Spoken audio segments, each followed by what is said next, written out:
Hi everyone, Assalamu alaikum. Welcome my dear lovely viewer, Master House 24. সবাইকে স্বাগতম এবং শুভেচ্ছা জানাই। আমি Mohammad Mukhtar Hossain, English teacher Mohammad Ali academy.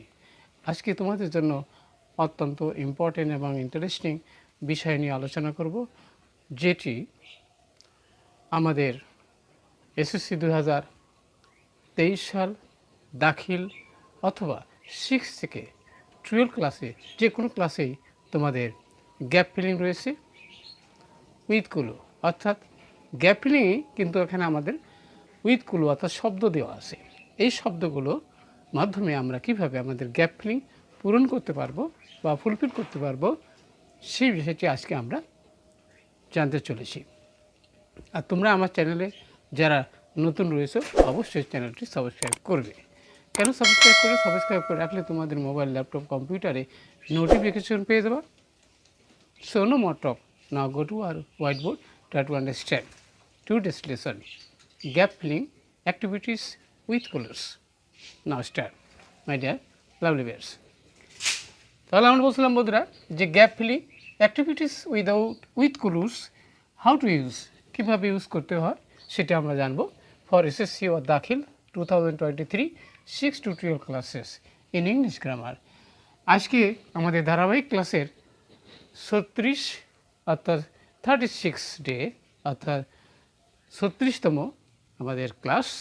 এই ক্লাসে অবশ্যই আমরা গ্যাপ ফিলিং সম্পর্কে বিস্তারিত জানবো আজকের ভিডিও থেকে, এবং এই গ্যাপের মধ্যে যে শব্দগুলো আমরা ইউজ করব সেই শব্দগুলো সম্পর্কে অবশ্যই আমাদের কিছুটা ওয়ার্ড মিনিং যদি জানা থাকে তাহলে অবশ্যই আমরা সেটা খুব ইজিলি আমরা ফুলফিল করতে পারবো। ওকে, নাও স্টার্ট। ক্যারি মানে বহন করা, প্রোভাইড মানে সরবরাহ করা, এসেনশিয়াল মানে প্রয়োজনীয়, ডিফাইন মানে সংজ্ঞায়িত করা, এখানে নিড মানে মৌলিক, আর অ্যাওয়ার মানে সচেতন, তারপরে এনাবেল মানে সক্ষম করা, অ্যাডাপ্ট মানে গ্রহণ করা, ইনহ্যান্স মানে বাড়ানো বা বৃদ্ধি করা, আর প্রোটেক্ট মানে রক্ষা করা। তাহলে আমরা আজকের এই ভিডিওর থেকে কিভাবে এই শব্দগুলো কোথায় কিভাবে ইউজ করতে হবে সেই বিষয়গুলো আমরা খুব সুন্দরভাবে অবশ্যই জানবো, এবং আমার সাথে অবশ্যই তোমরা খাতা কলমে আশা করি লিখে নেবে।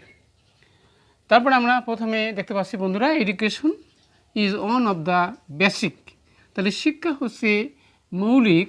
এখানে আমরা জানি বন্ধুরা, এখানে আমাদের প্রয়োজন, সেটা কি শব্দ দরকার? এখানে নিডস মানে কি প্রয়োজন। তাহলে হিউম্যান বিংস, মানুষের মৌলিক চাহিদার মধ্যে অন্যতম হচ্ছে শিক্ষা, এডুকেশন।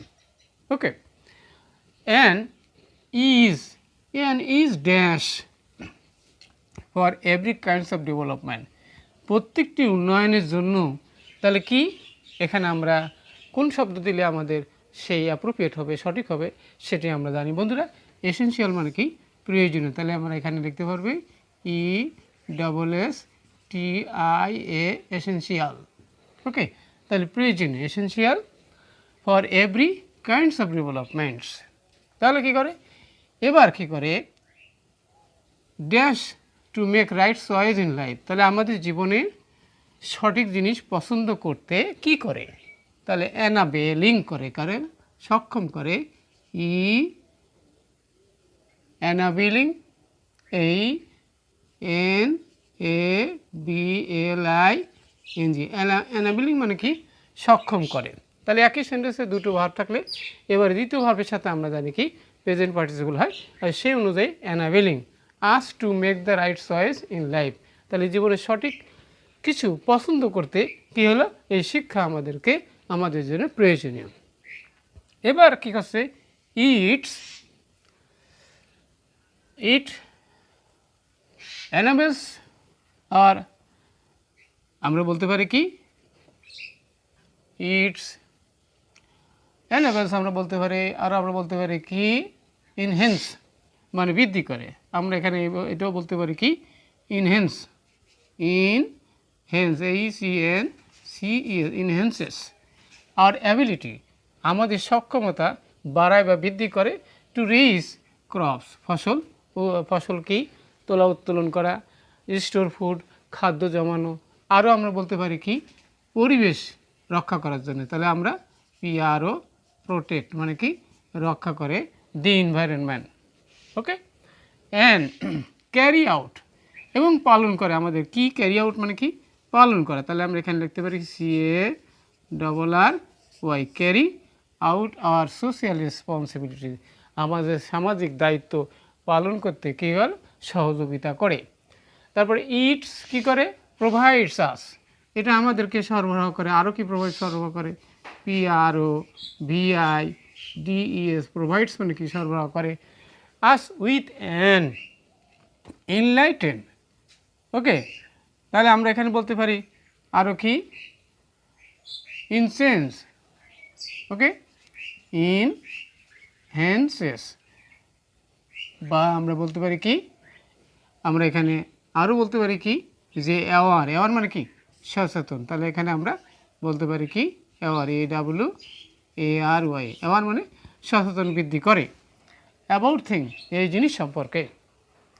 এবার আমরা যাবো বন্ধুরা but education has to be, কিন্তু এই যে শিক্ষা আছে এই শিক্ষাকে আমরা কি করতে পারি, আমরা এখানে ডিফাইন আছে, তাহলে আমরা এখানে রিফাইন পুনরায় সংজ্ঞায়িত করা রিডিফাইন FINIED রিফাইন মানে কি এখানে প্যাসিভ ভয়েস হবে, বির পরে ভার পাস্ট পার্টিসিপল হয়, এখানে রিডিফাইন অর্থাৎ পুনরায় সংজ্ঞায়িত করা এডুকেশনকে।